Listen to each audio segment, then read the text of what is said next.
As you can see, the weather's a little bit, what should we say, frightening. It was actually worse about 5 minutes ago. Looks like this current storm's blowing over a bit. Anyway, just in case I can't get in on Friday, I thought I'd show you what we're going to do via a Camtasia video, and that way at least you get to watch it over and over again anyway. Okay, so let's get on to what we're going to do.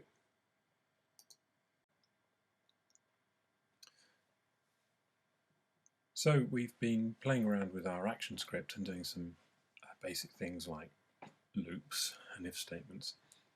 If we think back to a few weeks back, we drew a shape on the screen, and then in a while loop we made it move in several increments until it was at the right hand edge of the stage. But the problem was we never saw it actually move in an animated way. It just seemed to jump. Despite doing it in a while loop, moving, I think it was 8 pixels at a time, it still appeared to jump when we ran the program from where we put it on the center of the stage to the right hand edge. So what we're going to do today is have a look at how we'd actually get something to move. And this will show you a few things. We're going to look at variable scope. We talked about it in last Friday's lecture, but I'm going to show you the implications of it today. And we're also going to look at using some extra functions within our main class. And we're also going to look at something called an event listener and an event handler, which will help to explain how the Flash runtime engine actually works. Right, so let's get started. The first thing we need to do is create a new project. So I've got my Flash open here, and I'm going to create a new project. And my window's not correctly sized, so here we go. And I'm going to call it Animation. And I'm going to select my root folder. I'm going to put it in my 427 folder. Put this any way you like, of course. Oops, that's not right. It could be on your U drive or something. Flash projects, and I'm going to create a new folder called Animation. Put it there, and create project. Fine. Now what I need to do is create my FLA file. So from the menu here, Action Script 3, choose that. There's my FLA file, and it's just doing that. Let's wait for it to do what it's doing.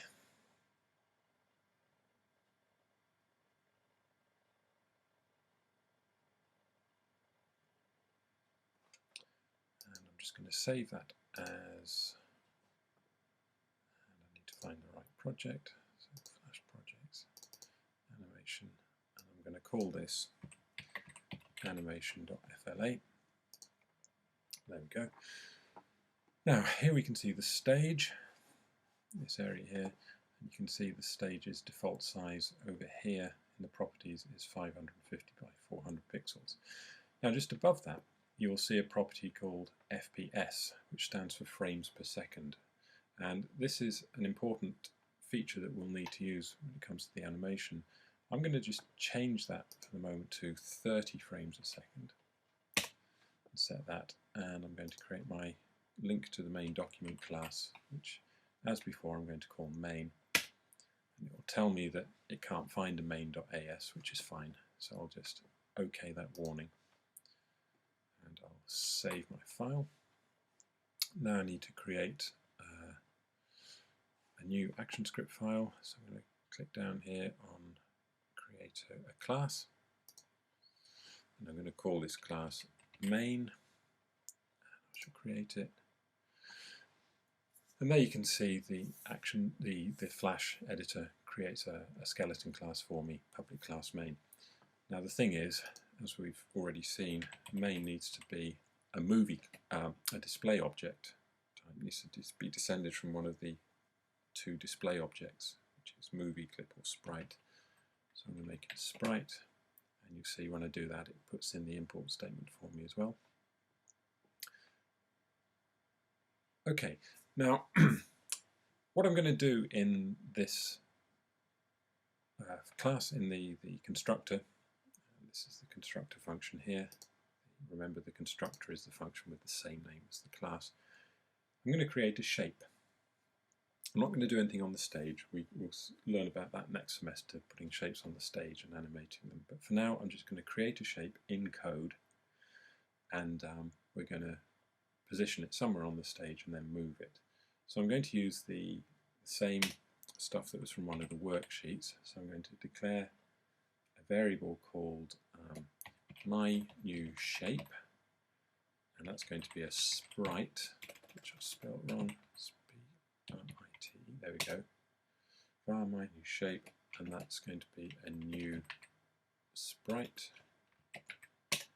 and that's fine. And what else am I going to need?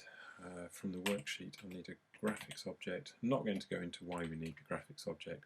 Essentially, it's the set of tools we need in order to draw something. So I'm going to create a graphics object called gr, and that's going to be of type graphics. It's going to be a new graphics, going to be based on my new shape dot graphics. If you're interested in why I'm doing this, use the help system. I'm not really interested, or not really needing to explain how this works at the moment. Just take it as read that this is what we do to draw a shape in ActionScript. So I'm going to give this graphics object a line style, and the line style needs a thickness. I'm going to make that 6 pixels. It needs a colour, which I'm going to specify as a hexadecimal colour value, so that's 0 red, 0 green, and 256 blue. And it needs an alpha value. An alpha value of 1 would be a completely opaque object, and an alpha value of 0 would be completely transparent. Or is it the other way around? I can't remember. You can experiment with that. So I'm going to make it half transparent or semi-opaque. And we need to fill this shape, so I'm going to use the begin fill function, and I'm going to fill it with red, so that's going to be hexadecimal value 256 red, 0 green, 0 blue, and that's going to be semi-opaque as well. And then I'm going to draw a circle, so I'm going to graphics dot draw circle. Now, we need 3 arguments here. The 2 arguments is the offset from the stage's origin, where we want to put it, and the third one is the radius of the circle. Now, I could, if I wanted to put my circle, which I'm going to do later, if I want to put it at, say, 50 pixels in and 200 pixels down, I could do this. The problem is the circle's registration point will still be at the stage's origin. These values effectively tell ActionScript to draw a circle with a registration point of 0, 0 relative to the stage, offset by this. So what it means is we'll have a circle somewhere down here on the stage, but its registration point will still be up there in the top left-hand corner. And that's not what we want. I actually want the registration point of the circle to be in its middle. So I'm going to do gr.draw circle at the offset from the stage's origin by nothing. So it's going to be drawn in the top left-hand corner of the stage. And then I'm going to say gr.endFill, which will finish doing that. Next, I'm going to add this shape to the display list so it will appear on the stage. So I'm going to tell the program to add as a child my, which I can't spell, my new shape there, and that should then appear on the screen. So if I save this, so if we run this, let's see what happens.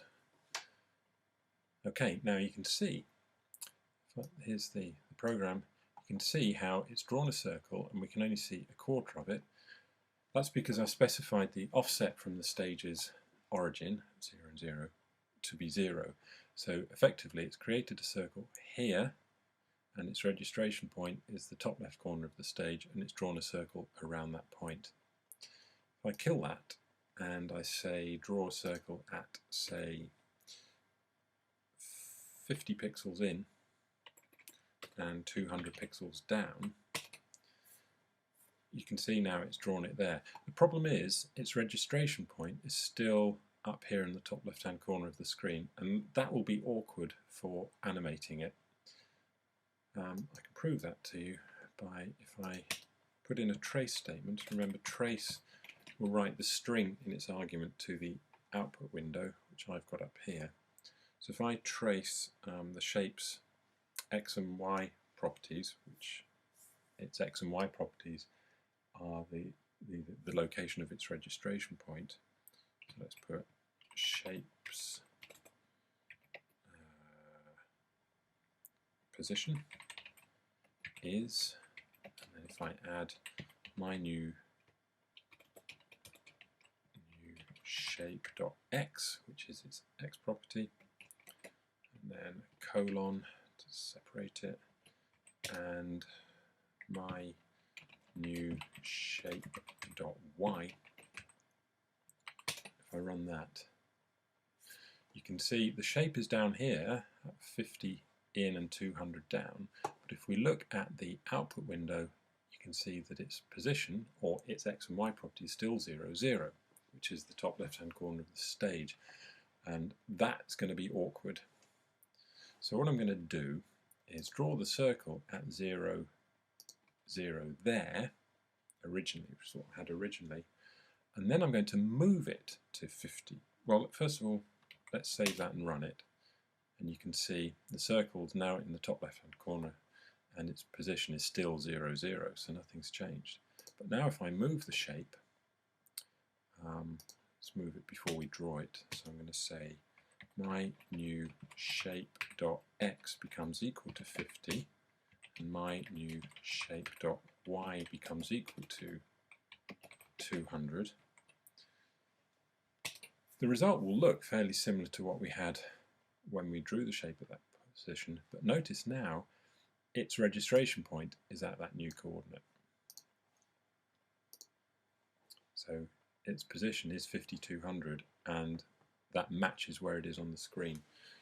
So for this exercise, I shall be drawing my shape, my circle, line 13 here, based around the origin of the stage, and then I'll move it to where I want it to begin.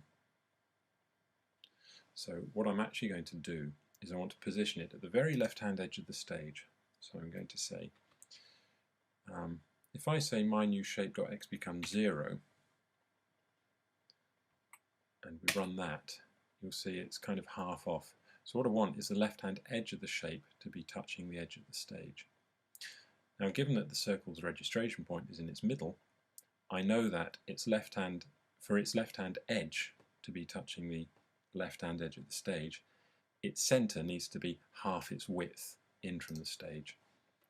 And because my new shape is a sprite, it has a property called width. My new shape dot width, we can see it being selected here. So if I take its width and divide it by 2 and make that its x position, you'll see that it now appears on the left hand side of the stage with its left hand edge abutting the edge of the stage. That's fine.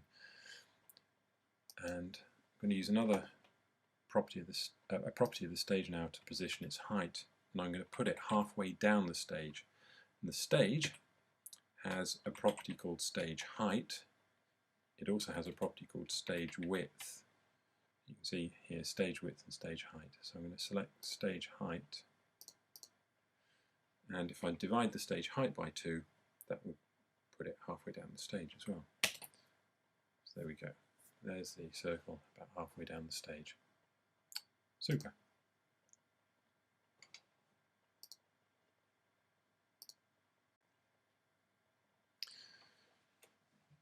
So what you can do yourself before you move on to implementing the rest of this just now is just have a play with this code and change the values of the arguments to the draw circle function. So you draw the circle at a different position and trace out the shape's position on the screen, and you'll see that if you draw the circle at somewhere other than 0, 0, its registration point is always going to be a strange offset away from that. So do that for now. Right, so we've got a shape. I called it my new shape. Now notice I declared my new shape here as a variable inside function main. As we saw in the lecture last Friday, any variable declared within a block, in this case the block is the block of code belonging to this function here. Any properties declared inside a block are only visible inside that block and not outside it. So my new shape would not be visible by any other functions outside the constructor. Well, there aren't any other functions, you might say, so what's the problem? Well, there isn't a problem, except for the next bit. What I want to do is make the shape move. Now, we tried making the shape move originally by writing a while loop and having its x position change incrementally. So we did this kind of thing. Actually, I'm going to use a for loop rather than a while loop, just to show you another thing to do with variable scope. So I'm going to say for var counter, which is an int, goes from 1 up to counter less than or equal to 50, counter plus plus. Each time around that loop, I'm going to take my shape, which I've called my new shape. I'm going to add to its x property the 4. I'm going to move it 4 pixels. So I can either say my new shape dot x becomes equal to my new shape dot x plus 4, or I can use the action script shorthand, which is my new shape dot x plus equals 4. That's exactly the same as this line 24 here. It just adds 4 to my new shape dot x. I'll just run this and come back and talk about it. Now you can see that my shape started at the left. We know it started at the left because that's where we positioned it, and now it's moved in a couple of hundred pixels to the right, but we didn't see it move, did we? No, we didn't. It started off at 28 pixels in, and then it's moved a bit, but we never saw it. And that was the problem. We can't see the animation happening, doing it here. So what we need is a mechanism of actually moving the shape, then waiting a bit, then moving it again. And that's how animation works. And we'll talk about that in a sec. Before we do, I just want to draw your attention to what I've done in the loop here. I don't think you've seen this before, but what I've said is the for loop says it looks like the for loops we've seen, apart from this extended bit of syntax here. What I'm doing is inside the for loop is I'm declaring the counter inside the loop. I only want to use this counter inside this loop. I don't want to use it outside the loop. And using the principle of making properties or variables as local to where they're needed as possible, so that there's no danger of them having their values altered by things that shouldn't be altering them. So I've declared the counter variable here next to where it's needed, and it's needed by the for loop, so that's where I've declared it. Okay, and if you look in books and things, you'll see this type of thing going on quite a lot, so I thought I'd show it to you now.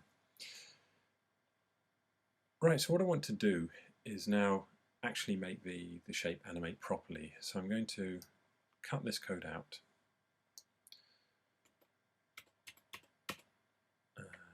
Like that. What I need to do is use the movie type properties of Flash. Now if you remember when we created the FLA file, we adjusted its frame rate here. When you run a Flash movie, when you press Control Enter, what happens is, if we take the timeline view here, you can see that the Flash movie is made up on its timeline of a number of different frames, and each frame that you have in your movie is shown as a bounded rectangle on this timeline. And you can see from this that our movie only has a single frame. Now it's quite possible in Flash to create lots of different frames with different content, and then when you press run, you would see the playhead moving through those frames. And this is why it's called a movie in Flash, because it's like it's analogous to a real movie where you've got a piece of film with a number of frames on it, and when you run that film through the projector, each frame is shown and you get the illusion of movement. Now, when you run a film through a projector, it runs the film at a certain speed, which is how many frames per second that the movie is shown at, and that's typically 30 frames a second for movies, real movies. And Flash has the same kind of idea. So when you run a Flash movie, it plays all of the frames in its movie, and it plays them at the rate specified in this frames per second property down here. So if I had 30 frames in this movie, and I had a frame rate of 30 frames per second, it would take 1 second to play through all those frames. But because we're not using the timeline in this module, we're doing everything as object-oriented programs, we create a movie with a single frame. So what happens when you run it is, when you press Control-Enter, the movie starts running, and it just repeatedly displays that single frame over and over and over and over again at the frame rate. Now, there's nothing in our frame here. It's a completely blank stage. And in our program, if we go back to it, which is how it is now, with just a single shape, you can see in the constructor of the program, I draw a circle on the stage. The constructor gets called, and after the constructor's finished, the Flash then goes into this frame-based activity where it keeps playing this frame over and over again. Now, because I'm not doing anything, I'm having this circle shown to me 30 times a second. And it's using this idea of the frame rate that enables us to create animation from our ActionScript program. What I can do is tell the program to move this circle every frame. So every time it refreshes the frame, I tell it to move the circle a bit. So if I told it to move this circle 4 pixels every frame, we would get the illusion of animation. Well, how do we do that? Well, we need something called an event listener and an event handler. We'll look at this much more next semester, but we'll introduce it to you now because some of you are getting quite far on in your lab exercises and need a bit of an extra challenge, and this is an integral part of what we're going to do after Christmas, so it doesn't hurt to introduce it now and then go over it again in more detail next semester.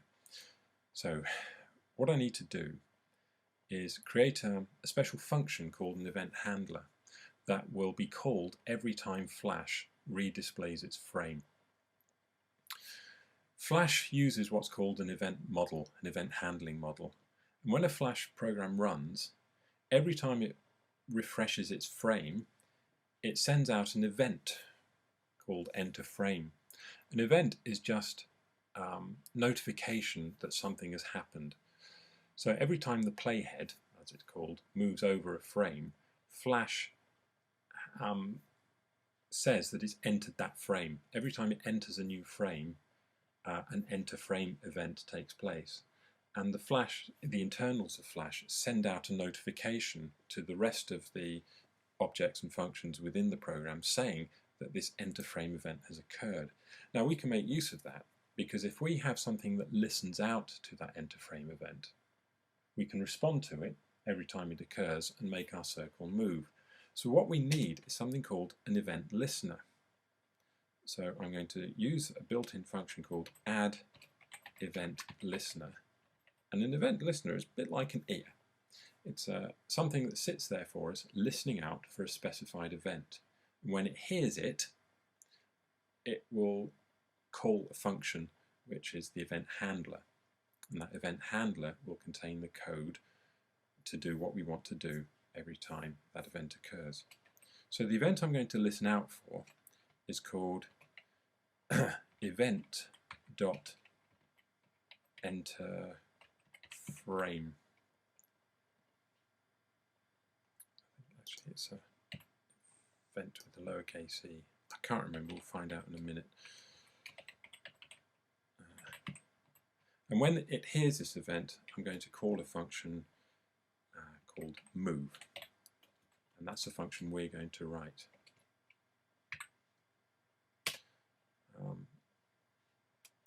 So now outside my function main I'm going to have to create a new function called move. So I'm going to say public function move, and because this is an event handler function it needs to take a single parameter which will be an event object.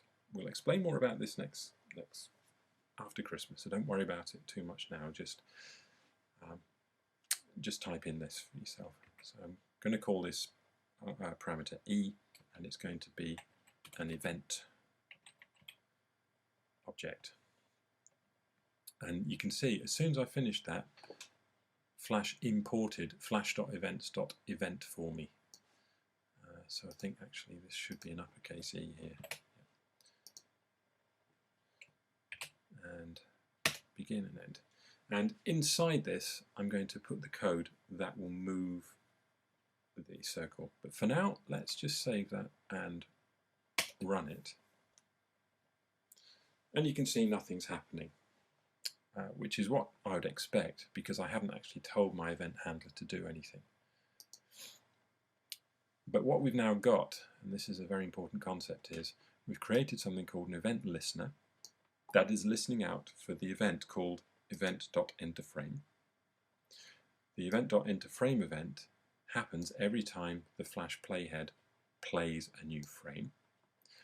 When this event listener hears that event, when it occurs, it will call a function called move. So because it's expecting to find a function called move, this could be anything I want. It doesn't have to be move. I could call it move my shape.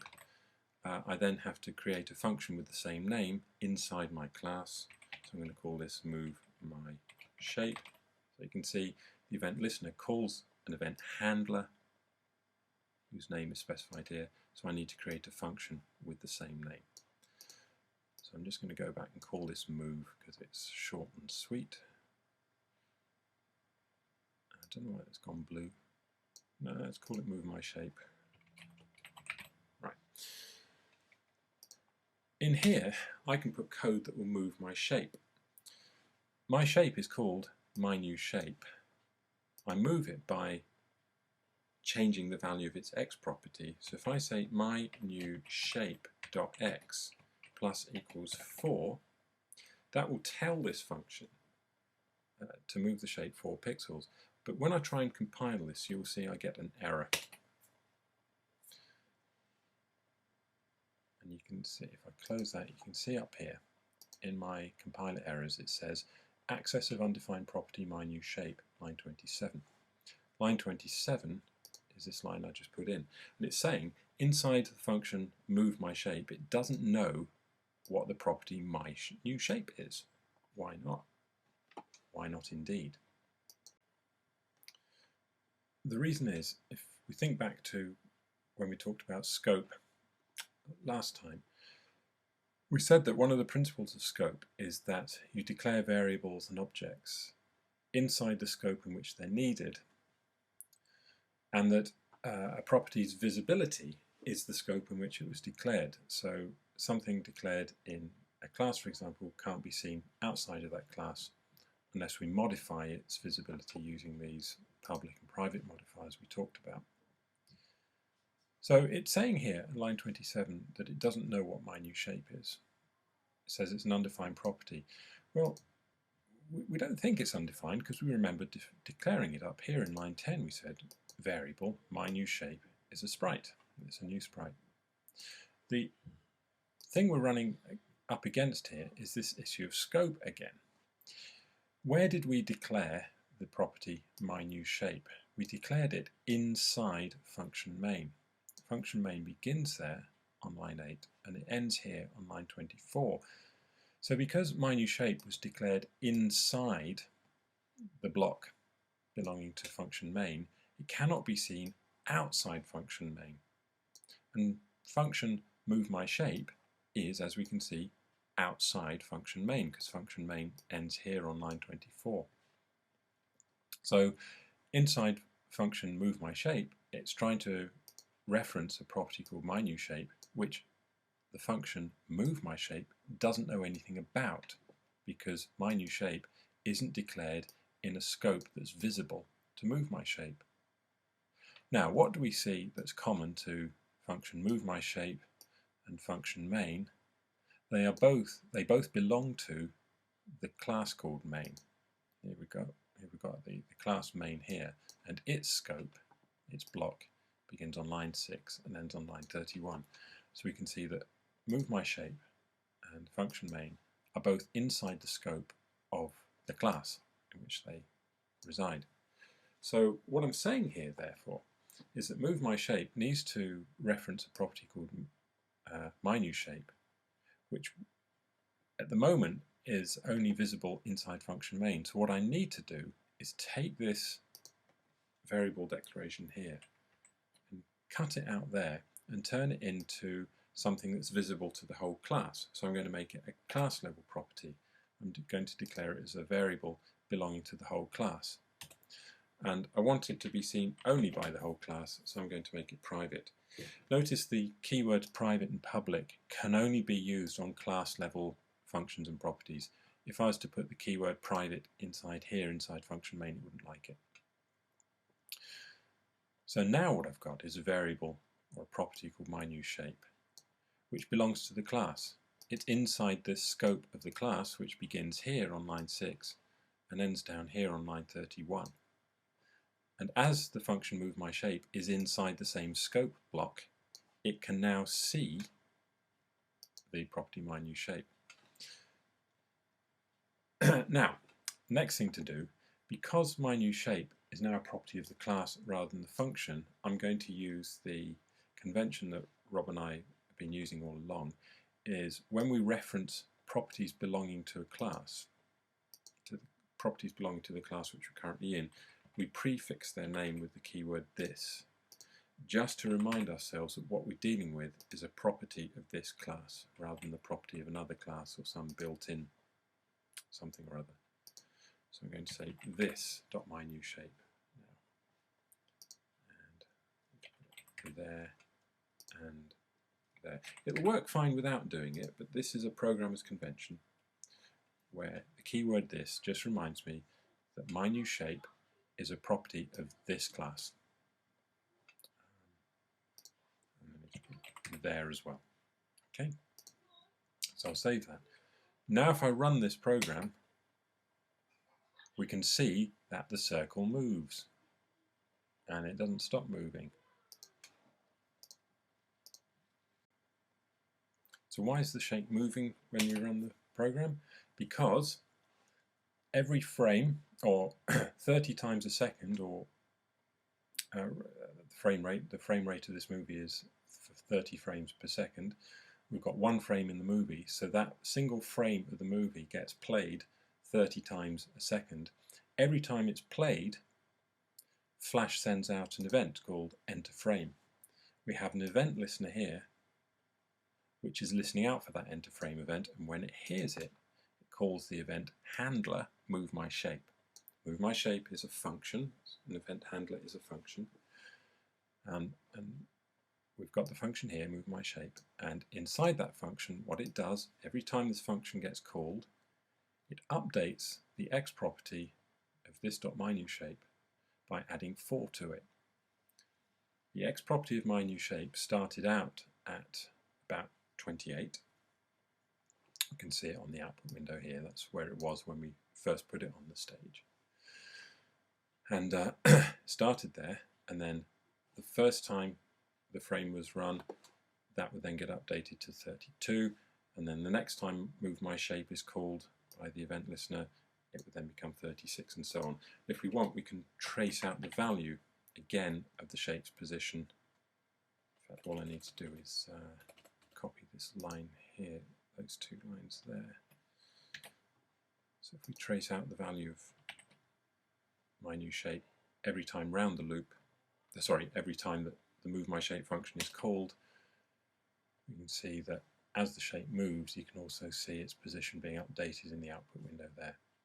Notice that after it's disappeared off the right-hand edge of the stage, it hasn't stopped moving, it's still moving, it's gone off the edge of my screen, it's going out of the window, it's into the field, and you can see that its X property is just constantly being updated.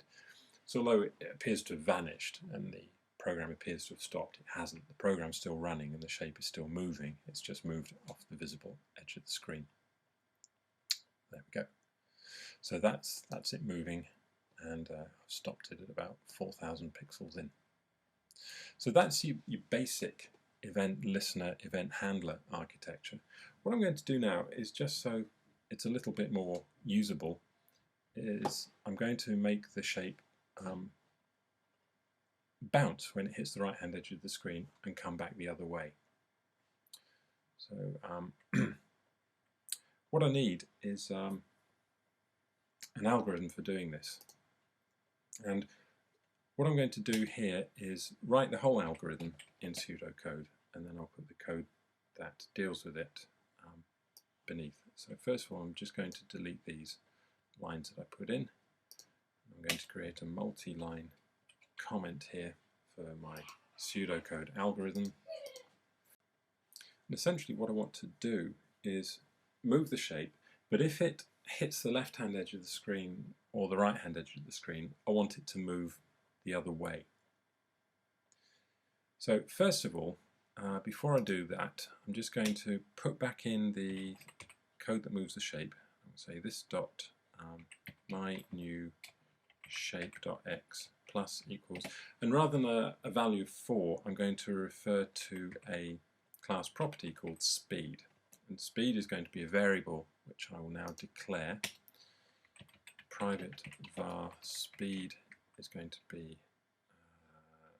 an int, and I'm going to set it to 4. The reason I'm doing that is because I'm going to change whether speed is positive or negative to make the shape go left or right. We'll see what I mean. So let's just run that, and we'll see the shape is still moving. So all I'm doing every frame, I'm adding the value of speed to my new shape's x property. Now if I change this program so that the shape doesn't start on the left hand edge of the screen, but it starts at the right hand edge of the screen. And the right hand edge of the screen is given by stage.stage width, and if I subtract from that half the shape's width so that it just starts neatly on the right hand edge, this dot my new shape dot width 2. And if I now set speed to -4, so I'm going to put the circle on the right hand edge of the stage, and then every time the move my shape function gets called, it's going to add the value of speed to its x property. But now speed is negative. When you add a negative, you subtract. You'll see that it goes from right to left. Why am I still adding rather than subtracting? Well, simply put, if I change whether speed is positive or negative and then add whatever it is to the x property of the shape, it means that whenever I move the shape, all I have to do is add the value of speed to it. And if speed is positive, then the shape will move to the right, and if speed is negative, it'll move it to the left. So we'll deal with that for now. I'll put this back to the way it was, which was there. I'll make speed positive and just check this is fine. Yeah, okay, so we're back to where we were. So what I want my program to do is I want to say if I'm at the left hand edge of the screen, so I could say if the shape's left edge has gone off the edge of the stage, or the shape's right edge has gone off the right hand edge of the stage. If either of those things has occurred, then I need to change the shape's direction. In other words, I need to reverse the polarity I can't type today, of the speed property. So I need to make speed positive or negative. And if. And then once I've done that, I need to update the shape's position, so it would be shape's x position becomes equal to shape's x position plus the speed that we're moving it at. Why have I called that property speed? Because it's actually a number of pixels that we're moving the shape. The reason I've called it speed is if I increase the number of pixels that the shape moves every frame, say from 4 to 8, you'll see that it appears to move twice as fast. If I change that to 16, it'll move twice as fast again. So the number of pixels you move a shape per frame is effectively its speed. So that's why I've called it speed. So let's just get rid of that line, and now let's code this algorithm. We've got the pseudocode, so I need to say if what? I need to say if the shape's left edge is off the edge of the stage. Well, we know that the shape's middle is given by its x property. So this.myNewShape.x gives me where its middle is. So its left-hand edge will be half its width less than its middle. So if I subtract from that this.myNewShape.width over 2, my new shape, the circle, has a width. If I divide that by 2, I'll get half its width. If I subtract half its width from its middle, I will get its left-hand edge. So if its left-hand edge has gone off the left-hand edge of the stage, the left-hand edge of the stage is an x position of 0, because remember the left edge of the stage is 0. That's its origin. So that will do the first condition. Or the right-hand edge of the shape will be given by its x property plus half its width.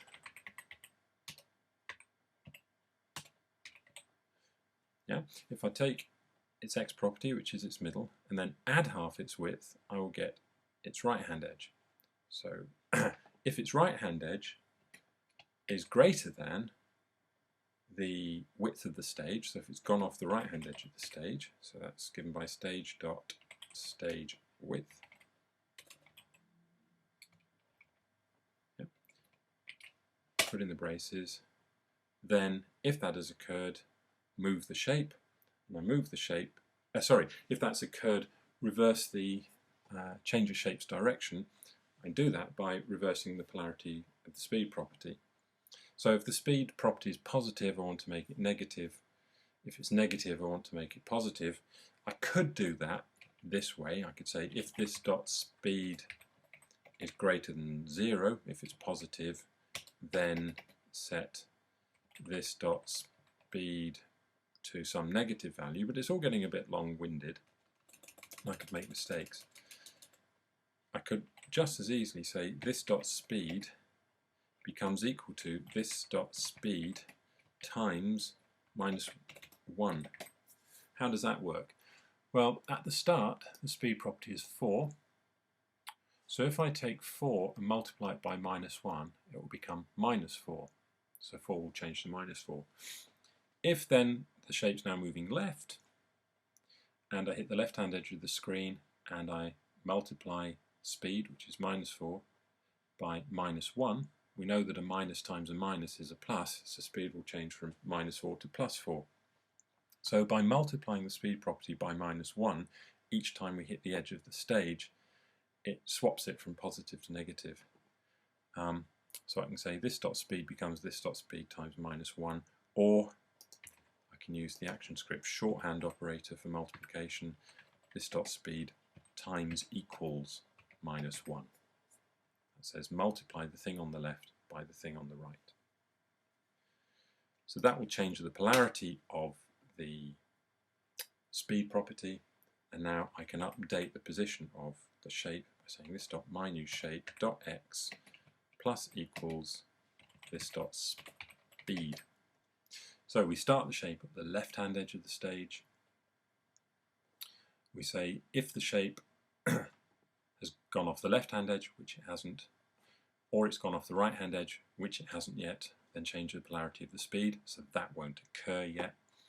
Then add the value of speed to the X property of my new shape, so it'll move 4 pixels to the right, and it'll keep doing that until it hits the right hand edge of the stage, which will satisfy this condition here. That will cause the speed property to become negative, so next time we add the speed property to my new shape, we'll actually be subtracting from its X property, so it will start moving left. So if I compile that and run it, here we go, it's going right, right, right, right, right, right, bounce, now it's going left, left, left, left, left, left, left, bounce, and there we go, it's bouncing left to right, right to left, and left to right. So while it's doing that, we can see in our main program there's a few things we've covered. We had a property called myNewShape, which in our first version of the program we declared inside function main because that's the only place we used it.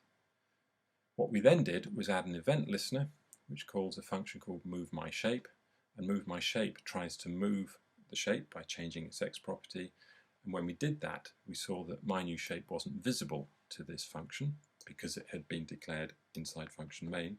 So what we had to do was change the scope of the myNewShape property, and we declared it at the class level. We made it a property of the whole class. As the function moveMyShape is a function inside the class, it can now see this property called myNewShape.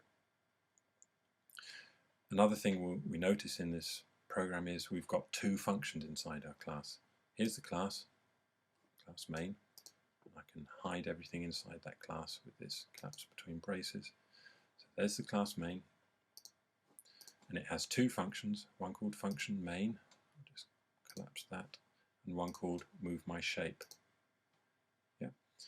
Up till now we've just been, unless you've got up to the more advanced exercises on the worksheet, we've just been dealing with the constructor. But the constructor is the function that gets called when an object gets created. So function main only gets called once. To do animation, we need to do something repeatedly. And we've seen that we have to do animation using the event handling model that Flash uses. So every time Flash draws a frame, it sends out an event notification saying, I have drawn a new frame. So what we've got is I need to uncollapse that. Where's expand? I've lost my expand. There it is. Yeah. What I need is something that listens out for that event. When it hears it, it calls a function. And this function we've defined as being called moveMyShape. So moveMyShape gets called 30 times a second, and each time it gets called, it updates the X property of the myNewShape variable, thereby giving us some animation. Try it again. There we are. A few things you can try now. Let's change the value of speed from 4 to 32. You see the ball bounces from side to side. It's not quite so smooth anymore because it's moving 32 pixels at a time. Let's put that back to 4, and let's change the frame rate of the movie. Let's go back to animation.fla, change the frame rate to say 60 frames a second. Save and run. There we go, that's quite smooth. If we change the frame rate to say 12, it's only calling that function moveShape 12 times a second, so the animation has slowed down. So you can see that the speed of the animation is governed by 2 things. One is the frame rate, the speed at which the movie plays, and one is the number of pixels you will move a shape every frame. So let's put this back to 30, save it, run it, and there we go, we're moving 4 pixels every frame. So in 1 second, the shape will move 120 pixels. As the stage is 550 pixels wide, it's going to take about 4 and a bit seconds for it to move from one side to the other.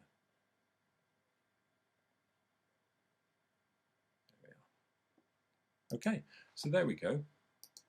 Scope, more than one function, keyword this, and the basic event handling model.